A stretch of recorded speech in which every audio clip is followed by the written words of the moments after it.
Welcome to Shelf Byte here on the Shelf Addiction Podcast. Shelf Byte features spoiler-free book and audiobook reviews in 5 minutes or less. I am your host, Tamara Ford, and if you'd like to chat with me about the book reviewed in this episode, you can find me on Twitter and Instagram at Shelf Addiction. Let's jump into it. Two Girls Down is written by Louisa Luna. The audiobook is narrated by Tavia Gilbert. Published January 9th, 2018 by Random House LLC and Random House Audio, respectively. This is a mystery crime thriller, and it is also the first book in the Alice Vega series. Two Girls Down is a captivating story about the search for two girls abducted from a parking lot. PI Alice Vega has been hired by the girls' family to find them and bring them home. She enlists a partner, and this guy is a disgraced former cop, Max Kaplan. They together get down to the bottom of the who, the what, when, where, and why. Single mother Jamie Brandt needed a little break from her two girls, 10-year-old Kylie and 8-year-old Bailey. She was very tired this one day. She goes into a store. She leaves them in the car. She's gone maybe 10 minutes. She comes back and the girls are missing.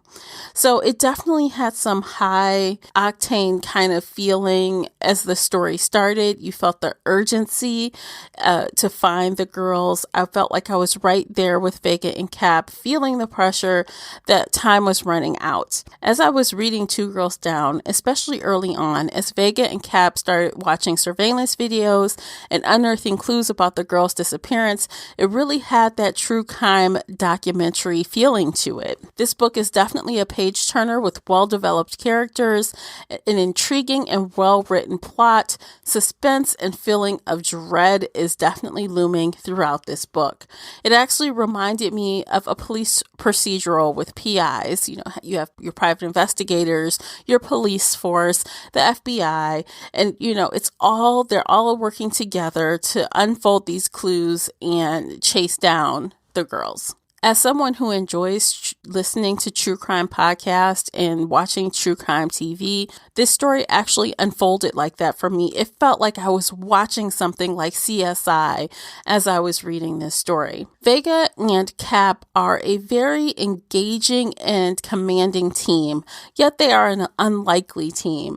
I really like how they are together, work-wise, and there may be a little other relationship developing with them on the side, but that's yet to be seen. Vega is one of those characters that I just liked immediately. She's got a lot going on, and as the story goes on, we learn more and more about her. Same for Cap. He is a good guy that is making the best of a bad work situation.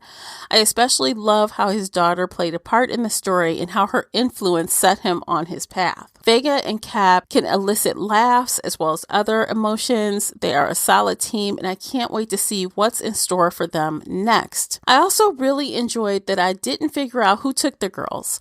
Sometimes I tend to figure it out quickly, but this time I didn't. But with that said, I did feel that the resolution of the story was a little murky and complicated at times, a little more than it needed to be, but the ending was definitely very deep. And if you have some triggers about maybe child abuse or maybe kids being mistreated, then definitely beware of that at the end. The pacing of this story was full steam ahead, and it was a very quick read. I read some of the book in paperback, and then I switched over to audiobook so that I can enjoy the story through the voice of one of my favorite narrators, Tavia Gilbert. This audiobook clocks in a hair over 12 hours long. I listened at the speed of 1.5 and had no issues. As expected, Gilbert does a phenomenal job bringing these characters to life. You could feel all the different emotions from the various characters through her voice. If you are an audiobook lover, then add this one to your must-read list. Now for my safe for public listening rating. Headphones or headphones free? I would say this audiobook is headphones required. It's not something you want just playing at your desk on a speaker at work, but it's not something that would embarrass you in your vehicle either. If you enjoy crime novels and mysteries with strong leading ladies, then you'll have a great time reading Two Girls Down. My rating is 4 out of 5. Needless to say, I really enjoyed the story and I recommend it for mystery thriller fans. If you disagree or agree with my review, please let me know your thoughts by reaching out to me on Twitter or Instagram. Let's continue this conversation over on social media. Don't miss my interview with author Louisa Luna. The episode is available now. Thank you for listening, and I'll catch you on the next episode. And until next time, happy reading. Take care, everyone.